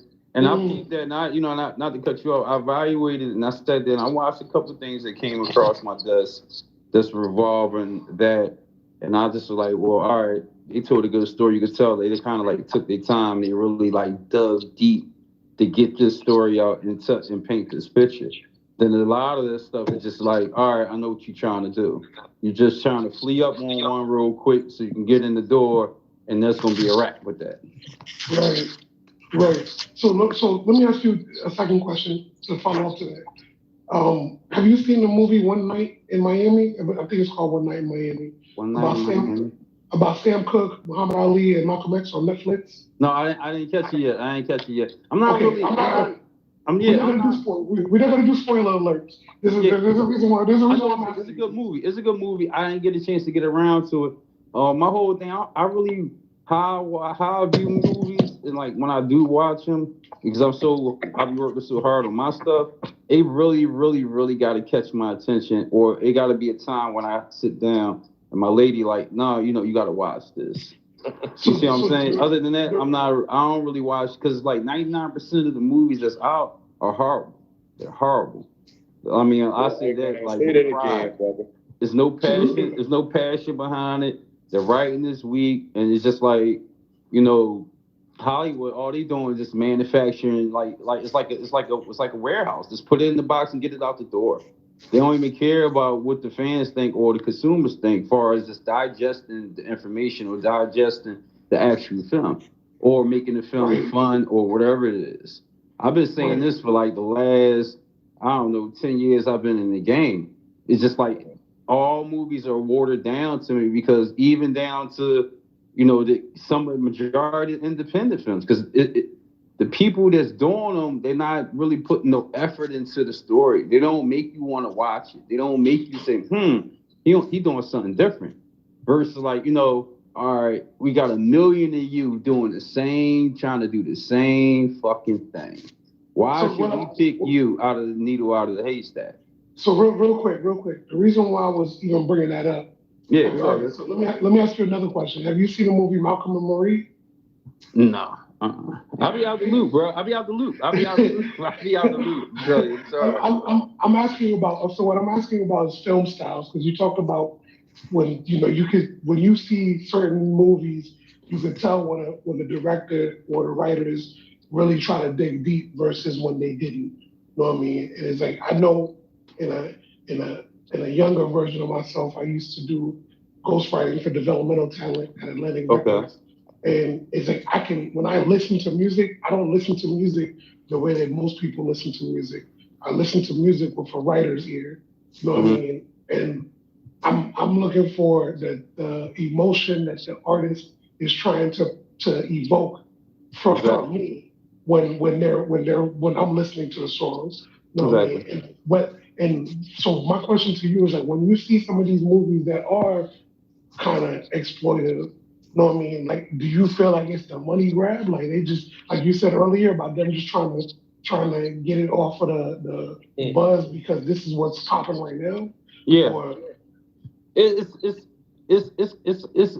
once again, it's both sides, because it's like you'll get somebody that's talented, that's, you know, gifted with the writing. They don't really care about the money. They do, but they don't. You know, it pays the bills. It is a job, and it is an art, and people get paid for their work. We'll be clear on that. But they don't never break the lines in between. All right, I gotta do this because they offer me some money, or I gotta do this because this is the only way they're gonna get it. It's more or less like, no, this is what strikes the mood right now. And I have to get it across. Some people gonna get it, some people ain't gonna like it, but this is the way this story needs to be told. Now, I'll give you an example. This is like a prime example. I want to see Candyman, particular, right? I seen the original. I think everybody on here probably seen the original classic work. You know, it was, you know, at that time it was groundbreaking, because, you know, at that time they didn't give us anything. You know, they had Michael Myers, they had, you know, Freddy, and the list of other. That was like, you know, that was our dog bones thrown out the back door, pro se. You know what I'm saying? Here, you know, y'all don't have a horror fan or a horror, you know, icon. Let us just give y'all this and see how this works. It was a low budget movie, but it ended up doing great in the box office. Now, let's speed things up a little bit more. All right, to tap into a pro se, you know, this is a franchise. This is a classic. To tap back into somebody's franchise, we know you can't beat that franchise. I know that, because this is not original work. You're redoing somebody else's work, but you can come beside it though. You could come beside it. You're not going to top it, but you can come neck to neck, almost behind it. See, to make the people say, wow, that didn't never see Candyman, to watch the first one, like, yo, they did a great job. Now, watching this movie, I watched this movie when I went to the theater. Then I came home, you know, I got Cody and on Fire Stick, I watched it again, because I like to evaluate shit. Like, literally, this movie was like one of the worst movies I ever seen in my fucking life. You talking about the new Candyman? Yeah, horrible. Like I'm horrible. glad I ain't go watch that. Horrible. Like, listen, I highly recommend that shit to nobody because it is now. I'll be clear on this. I'll give you my good points on it before I give you my bad points. And I like to play fair. Now, that movie, Jordan Peele is a master. Like I salute him and I like his work to a certain degree. He's a master at the psychological standpoint. When it comes to as far as the quote unquote horror, the kills, he suffers. He gets a fucking F+ with that shit. You see what I'm saying? Everything was digital. Everything was from a far distance. Literally, this is how you know horror movies are a problem right now. I sat in the theaters, me and my lady. It was about 5 or 7 kids right beside us. They never was scared. They never made a comment. They never said, ooh, ah. That shit was more or less, they watched it, got up at the end of the movie, like, all right, this shit is over with. No, but what about the Hitchcock factors? Because you know Hitchcock's movies weren't scary. But it was about that jolt. It was about the ambiance and the airy feeling that he gave you. Right. You see what I'm saying? And I see Jordan Peele try to like kind of mimic that because everybody gets inspired by somebody. But he was supposed to call in somebody that knew what they was doing. Because like if you go back to, and I know they did their homework before they actually even green lighted and pulled the trigger on that shit. They were supposed to go back and dig, like Candyman, first of all, in particular, when the kills, he's behind you and he's going to cut you and split you in half with that hook. The kills, he was invisible. They only showed him 3 times. And it was like very confusing towards the end. When you say invisible, we talking about like the Predator movie? No, yeah, like visible, like, you know, you couldn't see him. You see the body flying around the screen, hitting the fucking window, a little bit of blood come out their mouth, and that's it. Okay, so that's him trying to do the Hitchcock factor. Exactly. Yeah, but like my whole thing, they gotta learn how to take shit from a fan standpoint. What do the fans want to see? Now I do horror. I do horror films. I do horror, psychological / thriller. Now, how I open up, like I'm working on one now. We're in mid-production, not even mid-production. We're in the beginning of production. We only shot the first scene. We're about to gear up and shoot the second scene. Shoot the last scene. We were starting from the end, working our way up to the top. And this movie's gonna be 2 hours. And I already got one under my belt already. And I did like 4 or 5 short films. I forget. I don't even count that shit no more. But anyway, so tell us what the movie's about. Say it again. What was the movie about? What? I can't hear you. The movie. So what was the movie about? What? Which one? Mine? Yeah. Oh, like which one? The one that you said. The one that you're working on now. Oh, the one right now is a psychological thriller. It's called The Blood Within. It's called The Blood Within, and basically it's about. Bio. I can't hear you. I seen that on your bio. I was just looking at it. Okay. Yeah, it's The Blood Within. You can watch the trailer, man. I don't want to spoil it for you. By the way, real quick. Hey, everybody who's listening. I don't want to give up too many spoilers. I seen your work. That's good work to following, brother. Anybody who's listening, go follow DS Show and like follow him on Clubhouse. See whatever links he got on the bio. Get with him on that joint. You know what I'm saying? Like, that's how we do it out here. Yeah, this joint must really deal with BT.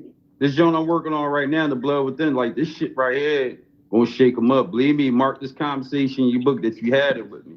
Because this shit right here I'm working on is a stud missile. Like, this shit is a nuclear missile right here. This shit, the story too strong, and I'm a hell of a director already, and I'm a writer, and I act in my own shit. You see what I'm saying? I'm just, because I evaluate, I sat back, I do a lot of homework. This is why I don't watch a lot of movies. They really got to get my attention for me to sit down. I like to sit here and evaluate everything everybody's doing wrong in the game and not do that. You see what I'm saying? Because I'm looking at it as a fan standpoint. How I write. What do I want to see?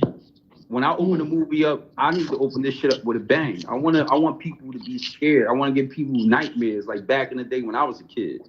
You see what I'm saying? First time I ever watched Nightmare on Elm Street, I was scared as a motherfucker. I was never going to tell us how my lights up. So and break down I was scared to go to sleep for a week. Okay, You see what I'm so saying? okay, so break down the scene for us. Like, we're not gonna ask for you to tell us about what's going on with your movie, but break down the scene for us. Like, All break right, down I mean, break down the scene for us. all right, hold on real quick. It's basically, It don't I'll gotta just be a give you scene. It doesn't have to be I'll give you a brief, necessarily. hello? You hear me? Hold on. Don't. It doesn't have to. It doesn't have to necessarily be a scene from one of your movies. We just want to hear you talk, like, so we could understand. Like tell us something that we could visualize, so we could like get in the. He's asking for you to do that Hitchcock. Like, get us in the mood. Like, get us in the mood. All right, I Like, got tell it. us something. Visualize. Explain to us. All right, Like, okay, so this is the best way I can say it. Hold on, I'm gonna give you a go. little synopsis on basically what's going on here. All right? All right. All right, basically, this is what it's about. Well, this particular movie right here, The Blood with Them. It's about a boy. It's about a father and a son.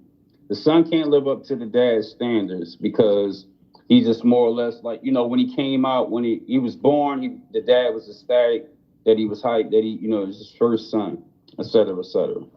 Now, as the son gets older, the son is more of a mama's boy than the masculine type versus like, all right, his dad owns his own construction company. He's showing him how to be a hard worker and, you bust your ass for what you want. But all along, his son don't want to be like him. So the dad torments him into like trying to like whip him into shape to actually be like him. And all that does is pushes him away. Now, hold that thought. Now on the other side of town, because like it's two different worlds and they come together. Like this is the world that I designed. Now on the Now on the other side of town, you got a guy named Jeffrey. Now he is. I don't want to give it away. Anyway, I don't want you to tell your whole story. Hold on. Let me explain. Let me say something. Jeffrey.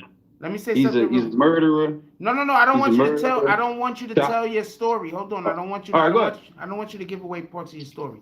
When I was asking you to break down the scene, I meant more like, okay, so we're gonna picture a dark hallway. At the end of the hallway, there's one door. The door's made of steel. On the walls in the hallway, it looks like you can see like moss, like it's just bacteria. Break down the scene. Yeah, you crazy.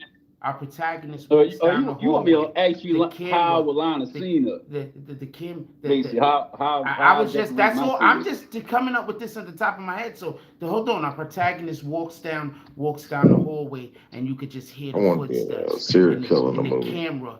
And then the camera's gonna be at a really low angle, so you can see right at the back of his fucking Air Jordan 4s he's rocking. And then you could and as the camera slowly pulls back a little, it also drifts up some until he wants to learn the process. Yeah, I want to understand. I want to know, like, because that's how you break down a scene. Like for everybody that don't know, when you're doing a movie, you have this thing that's basically a board that you have all of the photos on. That's just so you know how you're gonna line up your shots. So that's basically the type of conversation I was attempting to have. So like, how you gonna line up your shots? How you gonna make your scenes? Like what kind of ambiance are you gonna have? Like, what's your color grading that you're gonna have on a movie? How do you plan on shooting? Are you gonna shoot in 16:9? Are you gonna shoot in what's the other one? 3.5 or some shit like that? Like, or are you gonna shoot cinematic? Like, so that's what I was trying to find out. I was trying to find out, like, do you have colorists? Because a lot of one of the things that a lot of individuals is missing that people don't understand is when we're doing these shooting whatever videos we're shooting is, a lot of people don't know how to do the color grading. So do you have a colorist? So I'm not asking you for details of the movie. I'm asking you, all right, I got you. How are you putting your I mean, like, you ready for it? You ready? Yeah, I'm listening. I'm here. All right, let's back up a little bit. It'll just give you a brief little, briefing on who you got on this line. No, I'm not. Like, I'm the writer. look, hear me out. I'm the writer, the director, the editor, producer, the colorist, the sound. I do special effects. I do everything myself. Okay. Like I am that guy. Anything you see in mine, everything was done by these hands. Okay. Nothing gets sent out to nobody because my whole thing is this: before I even can trust anybody with my work, you have to work harder than me, and that's gonna be kind of hard to match. You see what I'm saying? I shot my first scene to my movie. It's edited already. Only thing I got to do is just get the audio mix. It's colored and everything. Boom. You know, one of my friends, he's on here, Tyreek. He on here now. I showed him already. He couldn't stop watching. Okay. You see what I'm saying? And this is just the intro of how things are going to how everything's going to take place. I always like to set the pace and set the tone of how things are actually going to project and how they're going to project to people's eyes. You know, because I color to the mood of how the mood, whatever is displaying where we at. If it's a dungeon look, I might want to do a cinematic brown, like a coffee brown with a teeny bitty green, like that Saul look. Depends. Or I might just want to make it cold. So when people get it, when they watch it with their eyes, they get a cold feeling in their body and their chest. And that's all just about the science of filmmaking. You got to really understand what your job title is. A lot of people just pick up a camera and say, oh yeah, let's shoot a video. And then when the video, y'all spent 9, because I've been did it. I'm guilty of it in the beginning. I've been shot 9 hours out here to turn back to go in there to put together some shit that I don't even understand. So I had to sit back and go back and evaluate my own work and say, yo, what are you missing? Is it the camera that does it? Or they're doing something else. Oh, it's color grading. Oh, you have to learn a crash course on color grading because the color describes the mood. Because what makes a movie? Color and edit. That's it. That's the movie right there. That's what makes a movie and that's what makes a video. Color and edit.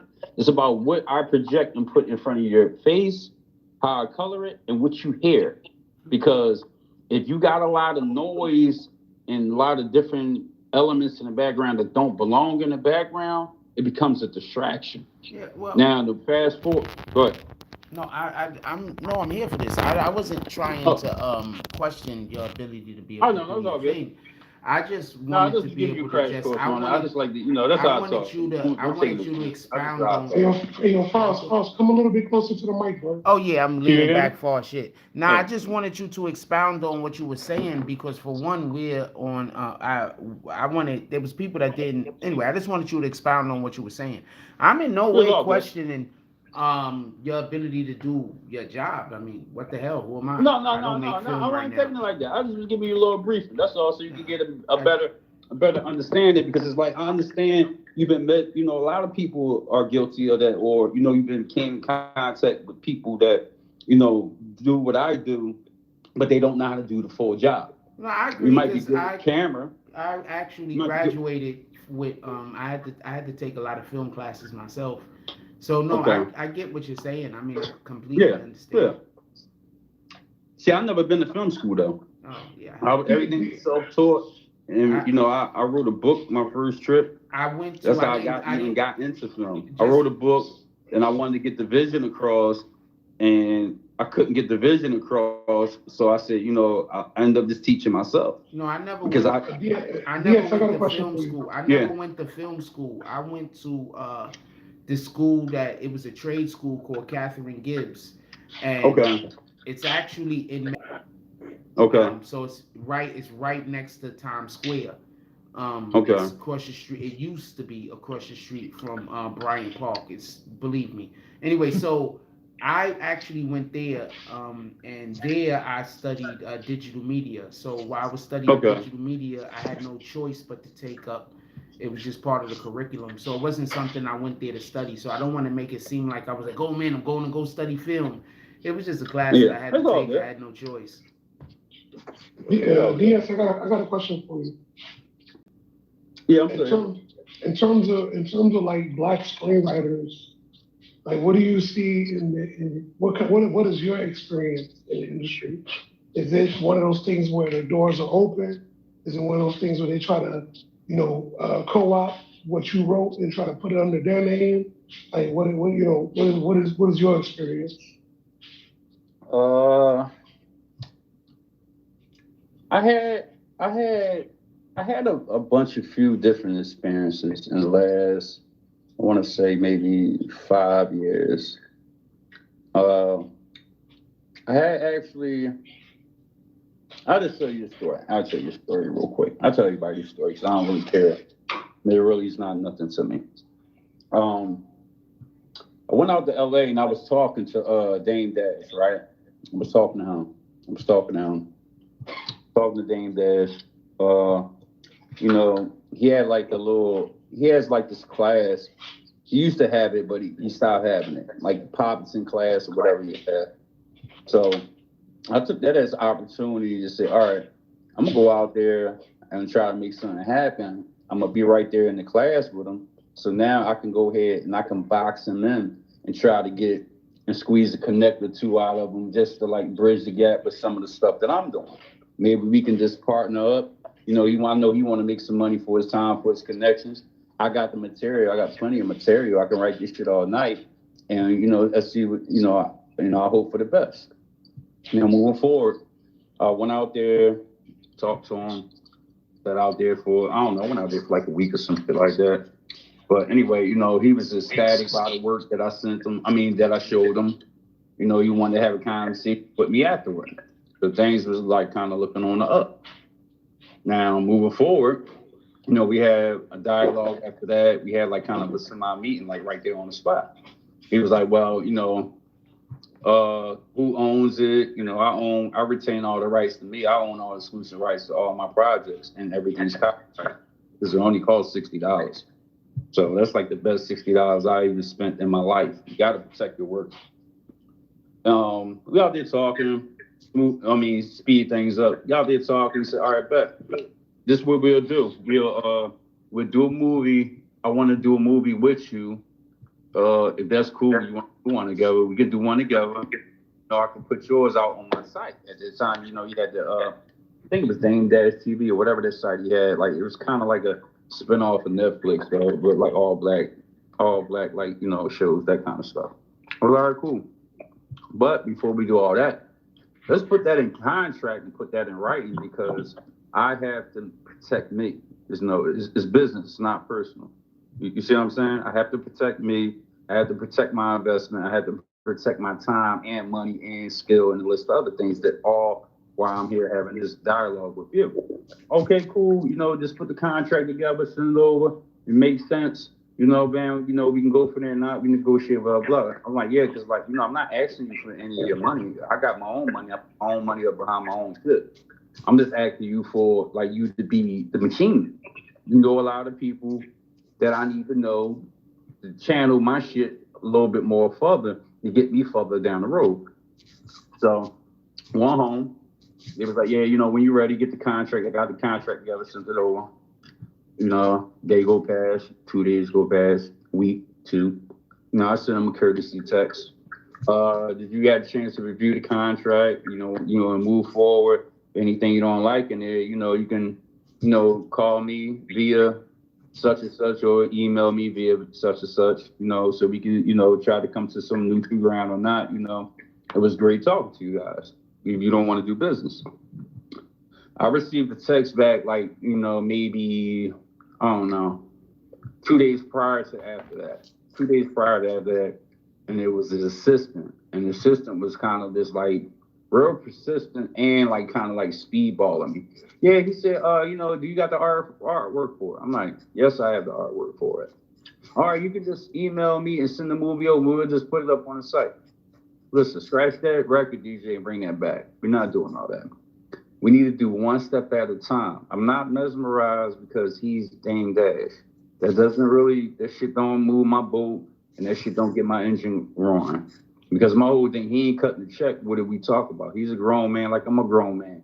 He's just known for doing something that a lot of people know. You see what I'm saying? And I'm about to be right behind you in a second. But I'm not mesmerized by that. And I'm not quick to just be giving my products up like that. It doesn't work like that. I think you know that. So if you're like, well, this, that, and third, if you don't want to send a movie over, we cool. I'm all right, well, y'all cool. But moral to that story is, it just show you right there clearly how people will think the information that I gathered and I took from that, it just show you how people think because, you know, they want you to be so much on the name that you have to just hurry up and forfeit something and so be so quick to jump the gun about something instead of just taking your time and saying, listen, we can't do one without doing two or three. We have to do one first. And that one is, let's do the contract, let's sit down and have a dialogue about it. All right, you cool with that? I'm cool with that. All right, we take off. If we can retain this, you're going to retain this. And that'll be it. Not just like, all right, so my product over. It's like me just giving you my car and saying, I hope you bring it back. And I don't know you. It's like literally pulling up in the gas station. Yo, bro, you need a ride? All right, yeah, you did. All right, here, take my keys. We'll see your mom and you know, bring it back to the gas station. And I just wasn't fucking with that. So that was like one of my many endeavors that I encountered with a lot of different people that got a name. So I just got to the point where I just like, you know, I'm just building my own fan base and, you know, and staying grounded. And I got to do what's best for me because, like, you know, that's not good for me. And I'm not trying to be like, you know, selling my soul to the devil about, you know, some pennies on a dollar or something that somebody can take off me. Like, if you can offer it to me, like, put it in the contract. It shouldn't be nothing to put in. I put everything else in the contract. So I learned the business side of this shit before I even got into it, what a lot of people lack. So they present something to you, you're not oblivious. Because it make you a dummy to what? Not ask questions. Versus like, all right, ask questions. Like, oh, I don't like that. Or what is that? Or let me have somebody look over that because I don't understand that. You see what I'm saying? Mm-hmm. And, you know, that's my little perspective on that.